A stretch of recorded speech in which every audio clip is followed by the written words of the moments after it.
Caríssimos irmãos e irmãs, bom dia! Que bom podermos iniciar mais uma aula da nossa EBD online. Hoje, a última aula do curso Nova Vida. Estudaremos sobre o testemunho cristão. Venha comigo para juntos examinarmos, na Palavra de Deus, as bases bíblicas para esta prática tão importante na vida do cristão desde o início da fé cristã. Testemunhar do encontro com Cristo, da transformação que foi operada pelo Espírito Santo.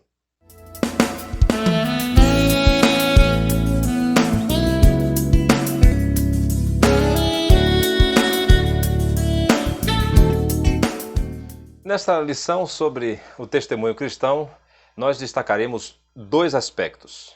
Primeiro, a vida como testemunho. Como a sua vida deve ser um testemunho da sua experiência com Cristo, o encontro transformador que você experimentou e como essa experiência precisa ser compartilhada e necessariamente será compartilhada com o seu ciclo de relacionamentos. Esse é um primeiro aspecto. O segundo aspecto é sobre o testemunho diante da família. E aí falando especificamente dos seus relacionamentos familiares, que nós consideramos aqui como demonstraremos o nosso primeiro campo missionário.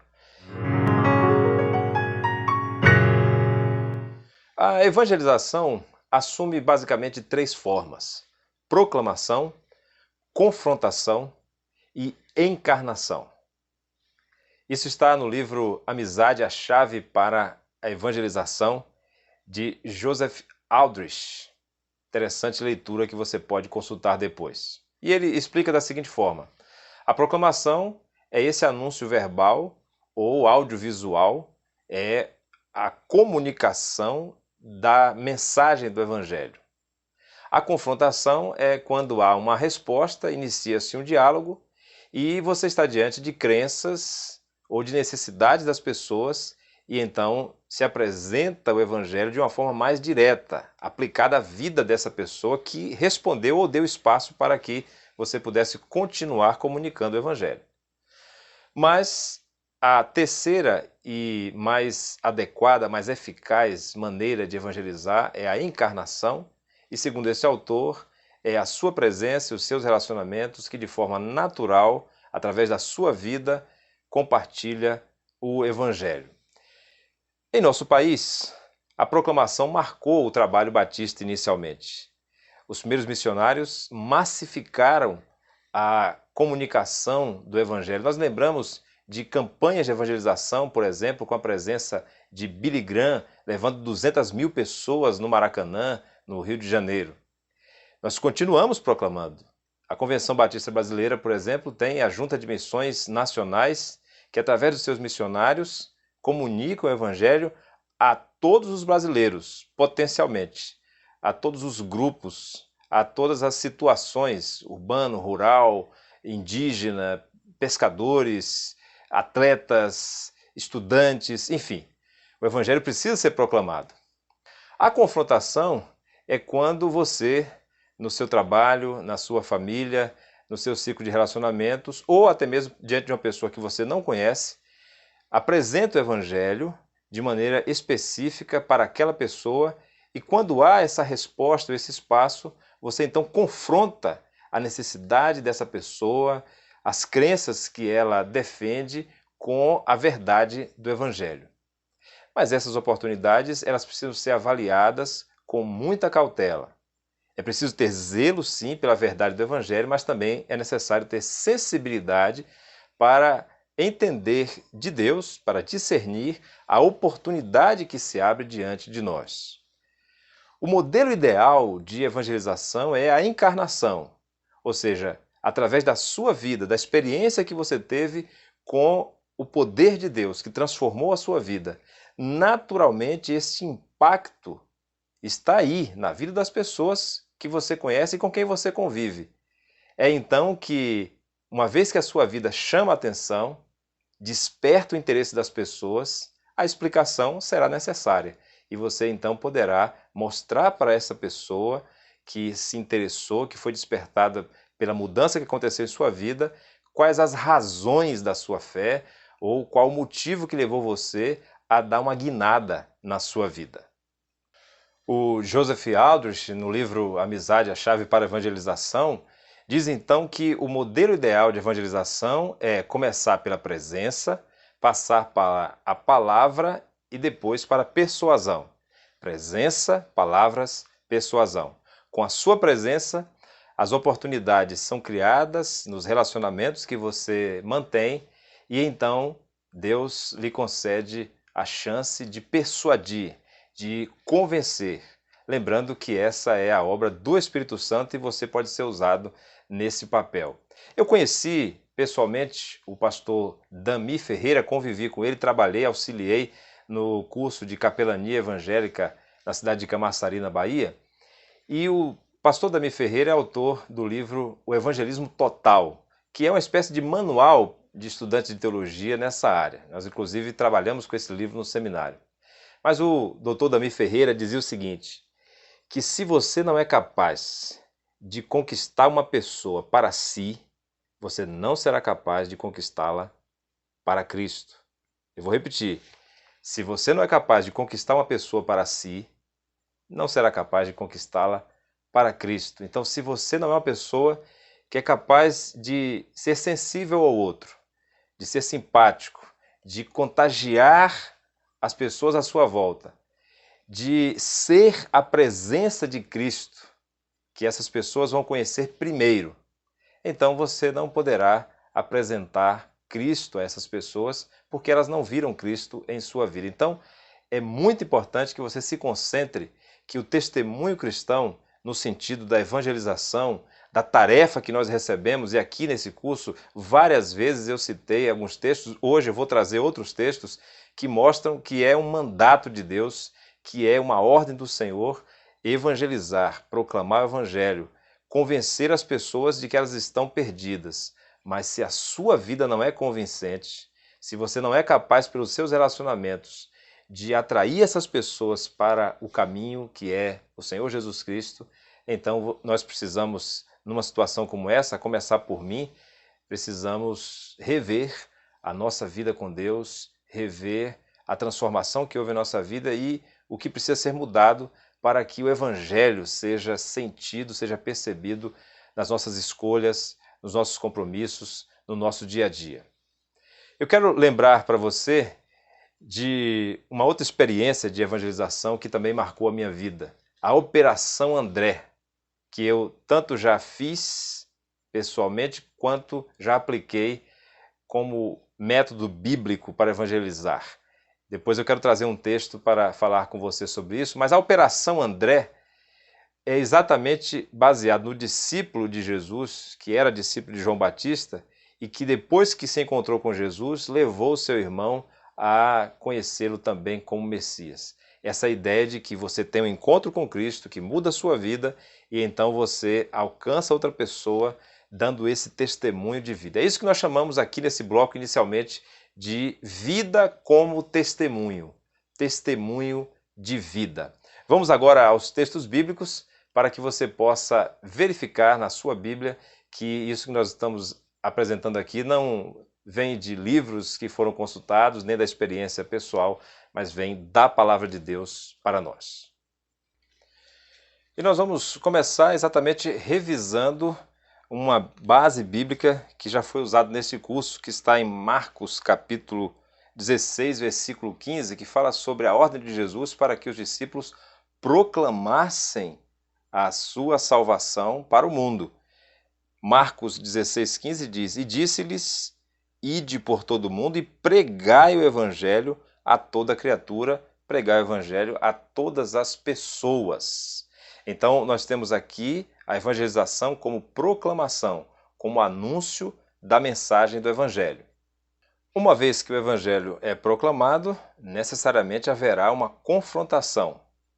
É quando as crenças da pessoa que ouviu, é quando o seu pecado, as suas necessidades vêm à tona e então nós confrontamos a pessoa com a necessidade de reconhecer Jesus Cristo como Senhor e Salvador.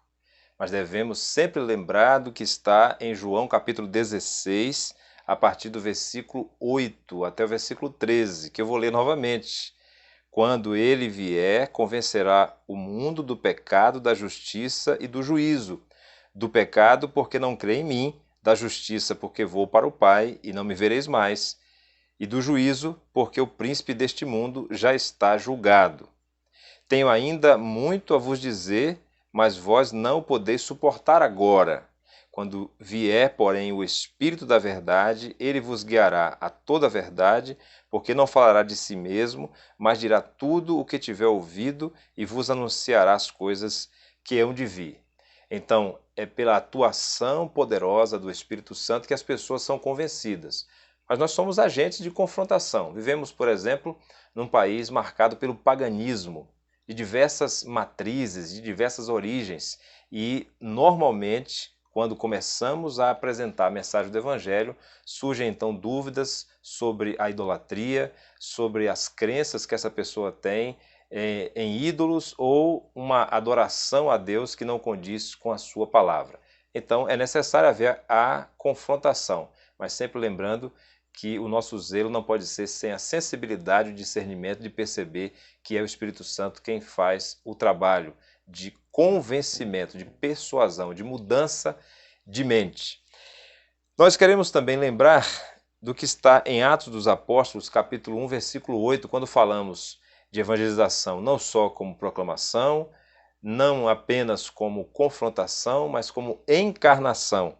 É o que está em Atos 1,8 que diz: mas recebereis poder ao descer sobre vós o Espírito Santo, e ser-me-eis testemunhas, tanto em Jerusalém, como em toda a Judéia e Samaria, e até os confins da terra. Os discípulos receberam o Espírito Santo, que passou a habitar neles, capacitando-os para que eles fossem testemunhas.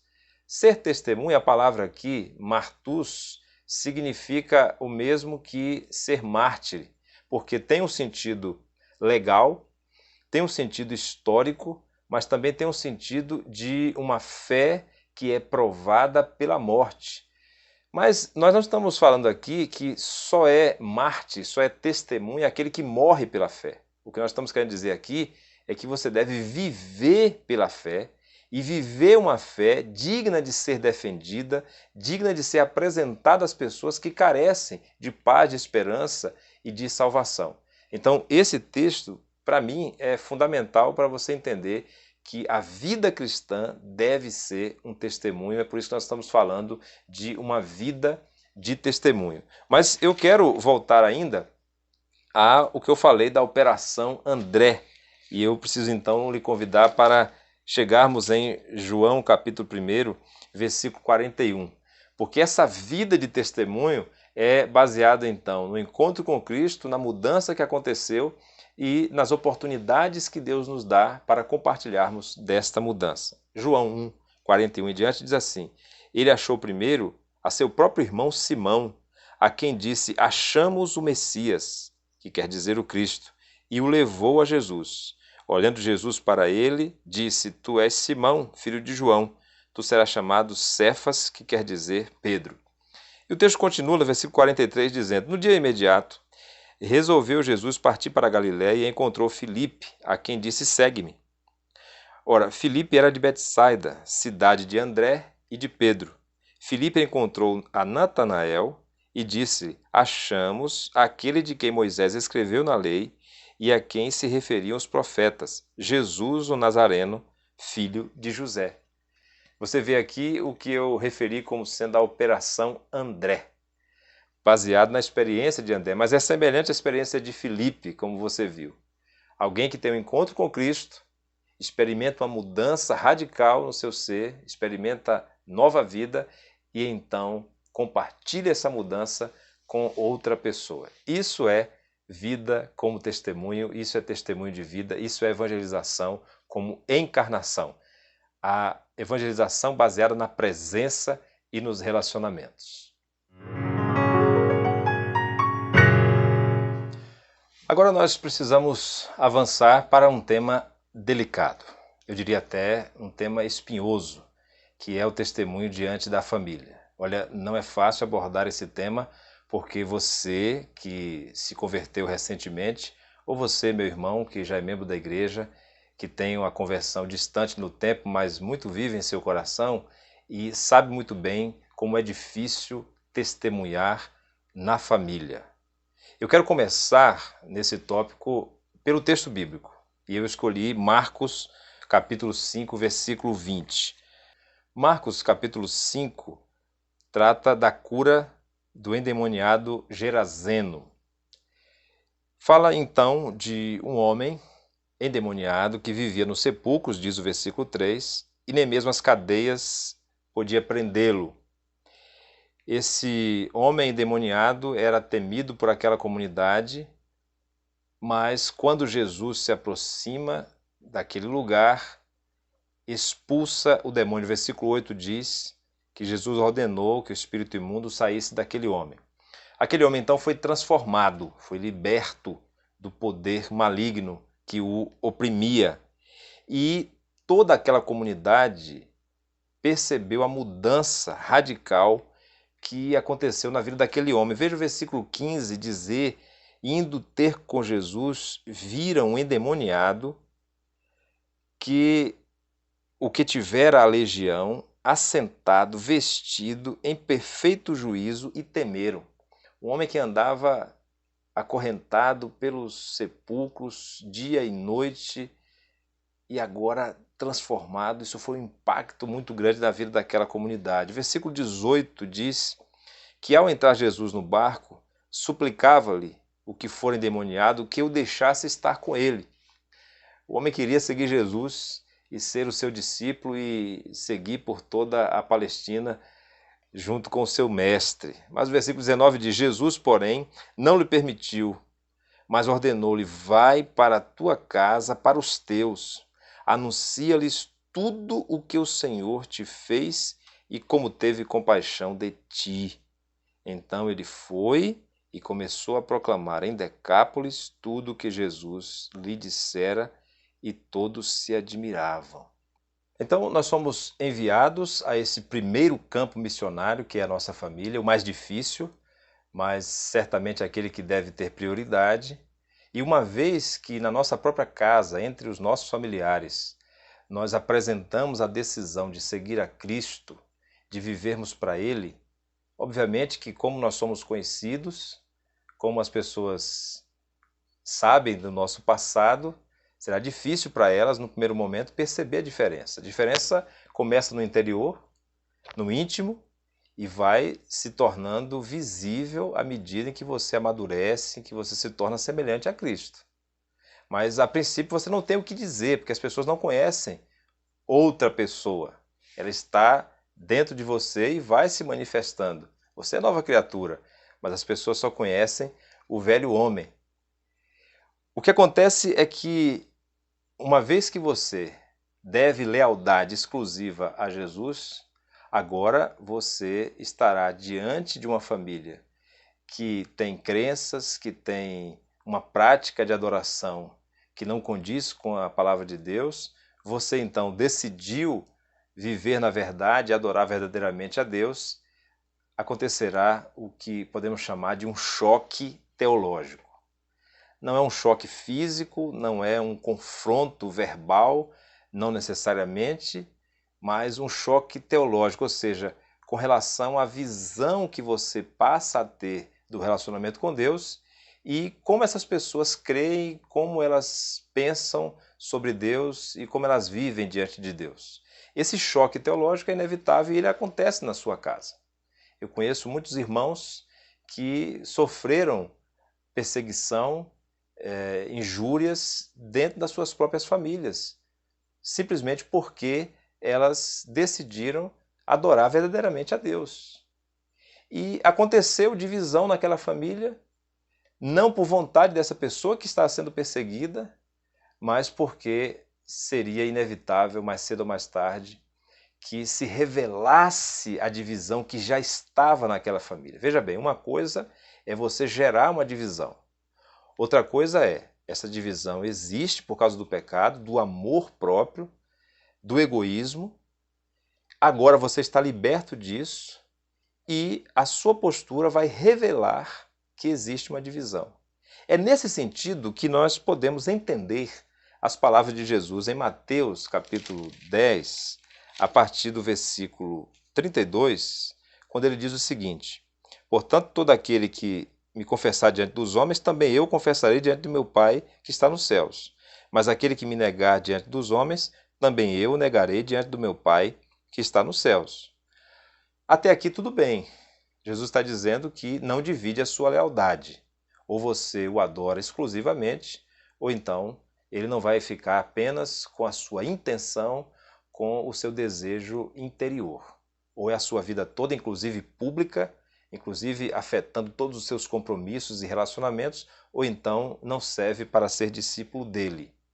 E ele o negará diante de Deus. Mas o versículo 34 apresenta uma dimensão muito mais dramática desse testemunho do cristão. Veja, não penseis que eu vim trazer paz à terra, não vim trazer paz, mas espada. Pois vim causar divisão entre o homem e seu pai, entre a filha e sua mãe, entre a nora e sua sogra. Assim os inimigos do homem serão os da sua própria casa. Vou dar uma pausa aqui. Na palavra de Deus não há contradição. Se nós pensamos que estamos diante de uma contradição, essa contradição está em nossa mente. Nós precisamos então pensar biblicamente para compreendermos cada parte das Escrituras. É claro que Jesus não diria em uma parte da Bíblia que ele veio trazer a paz e agora ele poderia dizer que veio trazer a guerra. É claro que ele não diria numa parte ame o seu inimigo, ofereça o outro lado da face, caminhe a segunda milha, perdoe 70 vezes 7, para depois dizer eu vim trazer divisão entre as pessoas. O que ele está dizendo aqui é que uma vez que você, como discípulo dele, decidiu segui-lo integralmente e radicalmente, na sua própria casa, a começar pela sua casa, as divisões com relação à adoração a Deus serão reveladas. É nesse sentido que ele não veio trazer paz, ele veio trazer divisão, ele veio trazer guerra. Ou seja, uma vez que você o conhece, você perceberá que existe uma divisão gerada pelo pecado, gerada pelo amor próprio, pelo egoísmo. Essas divisões já estavam ali. Porque se a unidade da família era baseada numa tolerância religiosa, mas sem confrontação, era baseada numa tradição religiosa familiar, que todos seguiam simplesmente porque o avô passou para o pai, que passou para o filho, mas que não era uma experiência pessoal, à medida que você tem uma experiência pessoal, essa divisão é revelada, porque ela estava sendo escondida. Então Jesus traz essa divisão à tona, e eu chamo isso de choque teológico, porque vai ser inevitável que você, com a nova visão que tem do relacionamento com Deus, seja, pela sua nova prática, um confronto para essas pessoas que estão na idolatria, que estão no ateísmo, ou que estão numa prática religiosa apenas nominal. Veja que o texto continua dizendo o seguinte, versículo 37. Quem ama a seu pai ou a sua mãe mais do que a mim, não é digno de mim. Quem ama seu filho ou sua filha mais do que a mim, não é digno de mim. E quem não toma a sua cruz e vem após mim, não é digno de mim. Quem acha a sua vida, perdê-la-á. Quem, todavia, perde a vida por minha causa, achá-la-á. Perceba que essa divisão não é revelada só na família, é revelada no seu interior. Há uma divisão aqui de senhorio, há uma divisão de lealdade. Você precisa perder a sua vida, você precisa tomar a sua cruz, ou seja, morrer. Jesus não admite que você ame nem a si mesmo mais do que a ele. Como também não vai admitir que você ame mais a seu pai, a sua mãe, ao seu filho, a sua filha. Então o que ele está dizendo é, a partir do momento que você me conhece como Senhor e Salvador, você deve me adorar exclusivamente. Então se você permite que a sua adoração a mim seja superficial, apenas tradicional, apenas ritual, mas não intimamente e com verdade, então você não é digno de ser meu discípulo. você está dividindo a adoração consigo mesmo ou adorando a outra pessoa ou a uma tradição religiosa. Veja que quando Jesus fala aqui desse choque teológico, desse embate, ele não está falando, eu repito, de violência de nenhuma forma, porque não combina, não seria a voz de Jesus aqui se o sentido fosse de violência, mas é no sentido teológico, ou seja, com relação à visão que você passa a ter de Deus e a forma como as pessoas na sua família adoram e se relacionam com Deus. Veja em 2 Coríntios, capítulo 10, versículo 4, o seguinte: porque as armas da nossa milícia não são carnais, e sim poderosas em Deus para destruir fortalezas, anulando sofismas. Versículo 5. E toda altivez que se levante contra o conhecimento de Deus, e levando cativo todo pensamento à obediência a Cristo. Então tem a ver com pensamento. Enquanto as armas de Satanás, os seus métodos, as suas ciladas, são, na verdade, raciocínios, argumentos, que Paulo chama de fortalezas espirituais, nossas armas também são espirituais e não carnais. Espirituais no sentido de uma visão sobre Deus, de um conhecimento de Deus a partir da experiência com Cristo. É por isso que Paulo chega a orientar diretamente Timóteo, seu filho na fé, para que ele compartilhasse com a igreja de Éfeso como deveria ser o relacionamento com pessoas que discordam, com pessoas que não aceitam, com pessoas que são resistentes. Quando a evangelização chega nesse confronto, como é que nós devemos nos comportar? Em 2 Timóteo, capítulo 2, versículo 24, o apóstolo Paulo dá a seguinte orientação: ora, é necessário que o servo do Senhor não viva a contender, e sim deve ser brando para com todos, apto para instruir, paciente, disciplinando com mansidão os que se opõem. Isso é uma recomendação a um líder da igreja, mas serve para todos os irmãos, na expectativa de que Deus lhes conceda não só o arrependimento para conhecerem plenamente a verdade, mas também o retorno à sensatez, livrando-se dos laços do diabo, tendo sido feitos cativos por ele para cumprirem a sua vontade.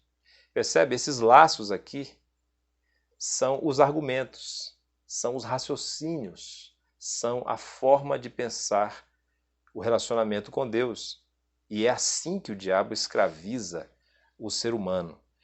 Como é que deve agir o servo do Senhor? Não deve contender, deve agir com mansidão, deve ter expectativa de que Deus haja, conceda o arrependimento, que o Espírito Santo convença do pecado, da justiça e do juízo. Eu procuro organizar esse embate que acontece às vezes na família em duas categorias. Em uma situação, você estará diante de uma pessoa que adora a um Deus falso. Adoração a falsos deuses. Eu me lembro da experiência do apóstolo Paulo, por exemplo, que foi relatado por Lucas em Atos 17, quando ele chegou em Atenas, a capital da Grécia, e ali, uma cidade politeísta, ou seja, adorava vários deuses, ele encontra um altar ao Deus desconhecido e diz: olha, eu estou aqui para falar desse Deus que vocês adoram sem conhecer. Eu conheço esse Deus. Esse é o Deus criador dos céus e da terra. Esse é o Deus que deve ser adorado e que se revelou em Jesus Cristo e que ressuscitou, até chegar à ressurreição. Paulo estava abordando pessoas que adoravam deuses falsos. No Brasil, nós temos muitas religiões e certamente na sua família você vai encontrar pessoas que adoram outros deuses, que não são cristãs e que precisam então conhecer dessa mensagem. Deus vai lhe dar oportunidades para que você apresente o Deus verdadeiro, porque essa pessoa está sendo enganada por Satanás, está adorando a deuses falsos. Essa é uma categoria desse choque teológico. A outra é a adoração falsa ao Deus verdadeiro. Existe um só Deus e ele deve ser adorado. Mas existem pessoas que pensam estar adorando esse único Deus e não estão. É o que acontece, por exemplo, com os amigos católicos.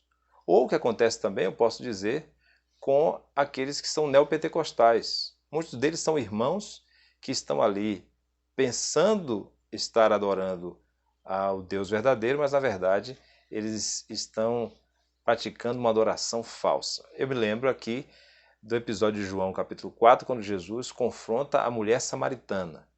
Ela pensava estar adorando ao Deus de Israel, o Deus verdadeiro, que enviaria o Messias, mas ela estava ainda presa a crenças, a lugares sagrados, a uma tradição que vinha desde Jacó, enfim. E Jesus então disse que ela deveria buscar a fonte de água viva que estava diante dela e que poderia lhe dar salvação. Aquela mulher conheceu Jesus como Messias, como Salvador, e depois passou a proclamar a evangelização como proclamação em toda a cidade onde ela vivia, e as pessoas procuraram Jesus e queriam saber não só do que a mulher tinha dito, mas queriam conhecer pessoalmente também a Jesus. O confronto com aquela mulher foi na categoria de adoração falsa ao Deus verdadeiro. Você deve certamente ter na sua família também pessoas que se dizem cristãs, mas estão adorando a Deus de uma forma diferente da que está ensinada na palavra de Deus. Eu conheço muitas pessoas e convivo com muitas delas, pessoas que são perseguidas porque seguem a Cristo. No seu ambiente de trabalho, na sua família, pessoas que são injuriadas, pessoas que até são demitidas porque são cristãs, porque adoram verdadeiramente ao Deus verdadeiro. O que Jesus diz a essas pessoas? Ou o que ele diz a você que está nessa situação agora? Ame. Não deixe que o amor pare por causa da perseguição. E é isso que o Senhor Jesus diz, por exemplo, em João, capítulo 15, versículo 20, preparando os discípulos para enfrentar a perseguição por causa dele. Lembrai-vos da palavra que eu vos disse, não é o servo maior do que o seu senhor. Se me perseguiram a mim, também perseguirão a vós outros. Se guardaram a minha palavra, também guardarão a vossa. Nós não somos maiores do que o nosso Senhor. É impressionante como nós vemos muitos cristãos hoje demonstrando fraqueza diante da perseguição e até reivindicando seus direitos, enfim. Eu não vou aqui julgar essa questão do direito. Nós temos no país a liberdade religiosa, que deve ser preservada realmente. Mas o que eu penso do ponto de vista da piedade, do exercício da fé, é que eu não devo me assustar, eu não devo me assombrar diante da perseguição, porque ela é esperada e ela foi predita pelo próprio Senhor Jesus. Então, se os cristãos estão sendo perseguidos na Netflix, numa TV aberta como a Rede Globo, numa revista de circulação nacional, olha, isso é o mínimo, porque o nosso Senhor, ele foi morto numa cruz injustamente. Então, nós devemos esperar, sim, que haja hostilidade, que haja resistência ao Evangelho. Essa é a atitude madura que se espera do cristão. Agora, nós precisamos entender que a nossa resposta diante da perseguição é o nosso testemunho. É o testemunho como resposta. Nós estamos aqui falando sobre o testemunho na família e eu conheço o caso de perseguição na família, por isso que eu estou enfatizando essa questão. O testemunho como resposta. Que resposta você tem dado à perseguição? Veja o que o apóstolo Paulo diz em Romanos, no capítulo 12, versículo 14 e depois o versículo 17. Abençoai os que vos perseguem, abençoai e não amaldiçoeis. Versículo 17. Não torneis a ninguém mal por mal, esforçai-vos por fazer o bem perante todos os homens. Se possível, quanto depender de vós, tende paz com todos os homens. Não vos vingueis a vós mesmos, amados, mas dai lugar à ira, porque está escrito: a mim me pertence a vingança, eu é que retribuirei, diz o Senhor. Quando perseguido, você deve entregar essa pessoa diante de Deus. Ele é justo, a ele pertence a vingança, ou seja, Ele dará a justa medida, a recompensa. Ele poderá pesar muito bem qual é a sua atitude, o que você está sofrendo e como essa pessoa que está se levantando contra você deverá então ser avaliada. Ele pode fazer isso e fará. Você deve responder com um testemunho. De que maneira? Abençoando essa pessoa, orando por ela, amando essa pessoa, para que através dessa sua postura Deus seja glorificado.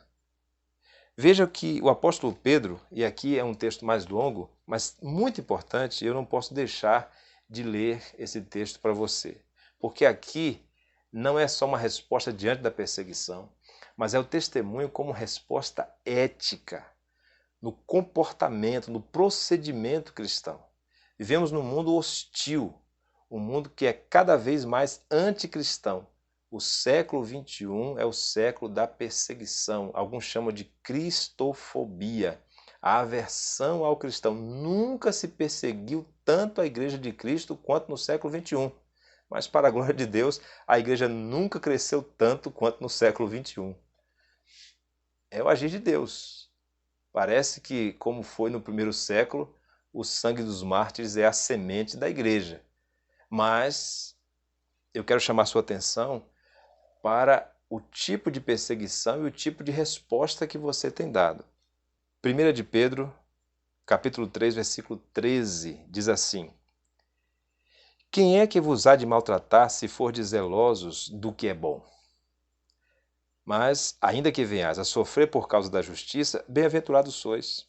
Não vos amedronteis, porquanto com as suas ameaças nem fiqueis alarmados. Antes, santificai a Cristo como Senhor em vosso coração, estando sempre preparados para responder a todo aquele que vos pedir a razão da esperança que há em vós, fazendo, todavia, com mansidão e temor, com boa consciência, de modo que naquilo em que falam contra vós fiquem envergonhados os que difamam o vosso bom procedimento em Cristo. Versículo 17. Porque, se for da vontade de Deus, é melhor que sofrais por praticardes o que é bom do que praticando o mal. Pois também Cristo morreu uma única vez pelos pecados, o justo pelos injustos, para conduzir-vos a Deus, morto-se na carne, mas vivificado no Espírito. Veja, você está sendo perseguido. O apóstolo Pedro está colocando aqui uma questão séria sobre a resposta que você vai dar. Você deve responder sobre a razão da esperança que há em você, porque você deve santificar a sua vida, ou separar a sua vida para Cristo, responder com mansidão e tremor. E essa sua resposta é um testemunho. Porque se você estiver procedendo bem, então Deus será glorificado através das suas boas obras, do seu bom procedimento, de uma vida coerente com o evangelho que você crê e que você prega. Agora, se você tiver um mau procedimento, se você for eticamente reprovado, do que adianta você defender a fé? Você fazer uma apologia, né? Apologia é a defesa da fé, apenas verbal, apenas nas redes sociais, apenas num adesivo no seu carro, apenas na frequência a uma igreja, se você não tem um testemunho ético, um compromisso. Meus irmãos, esse assunto do testemunho cristão nunca foi tão urgente quanto agora. Nesse período de pandemia, nós temos visto Deus separar joio e trigo. Deus mostrar realmente quem, durante a prova, é fiel, está unido a Ele, pela fé, pelo amor, servindo de coração, ou quem tinha um outro interesse, ou quem buscava vantagem para si, ou quem adorava apenas da boca para fora. Então, eu creio que Deus está agindo nesse período para separar, sim, joio e trigo. É Ele que faz essa separação. Mas nós temos visto que a igreja está sendo purificada, que a igreja está sendo fortalecida. Essa pandemia traz muita tristeza, muita dor, muito sofrimento. Só Deus tendo misericórdia. Mas nós podemos dizer que uma bênção em meio a tudo isso é o fortalecimento da igreja verdadeira do Senhor Jesus Cristo. E assim chegamos ao final de mais uma lição, o testemunho cristão. A nossa última lição do curso Nova Vida. Eu quero aqui agradecer a você que acompanhou durante os últimos 3 meses todas as 12 lições deste curso. Na nossa Escola Bíblica Dominical presencial, este curso é ministrado na classe Nova Vida, que é uma classe de preparação para o batismo. Durante esta pandemia, com a nossa igreja impedida por decretos governamentais de se reunir no seu templo, especialmente a escola bíblica, que reúne classes em salas fechadas, toda a igreja teve a oportunidade de fazer uma revisão das doutrinas fundamentais que estão na base da vida cristã, principalmente no início da caminhada com Cristo. Eu quero agradecer então a todos os membros da igreja, as respostas que nós tivemos, o incentivo, a tolerância também com o nosso aprendizado com essa ferramenta, e quero de coração, também em nome da minha família, agradecer ao apoio dos irmãos. E dizer àqueles que acompanharam todo o curso na preparação para o batismo que certamente vocês poderão revisar essas lições e contar com a nossa participação também depois deste curso concluído para tirar algumas dúvidas e orientar. Eu também quero agradecer, não posso esquecer de agradecer à irmã Graciele Kerlen, que nos auxiliou na tradução deste curso para a língua brasileira de sinais, e os nossos irmãos, membros da igreja que são surdos, e outros amigos puderam também acompanhar essas lições, e nós temos notícia de que outros voltaram a se envolver com o grupo de surdos da nossa igreja, esse ministério de discípulos especiais. Agradecer também ao nosso irmão Sander, que sempre nos deu todo o apoio nessa parte tecnológica de internet, inclusive atuando junto com a irmã Graciele na tradução desse curso, assim como também dos nossos cultos. Que Deus abençoe a vida de cada irmão, fica aqui a nossa gratidão e o convite para continuar em nosso canal acompanhando o conteúdo que é disponibilizado para a glória de Deus, mas também para a edificação da nossa igreja.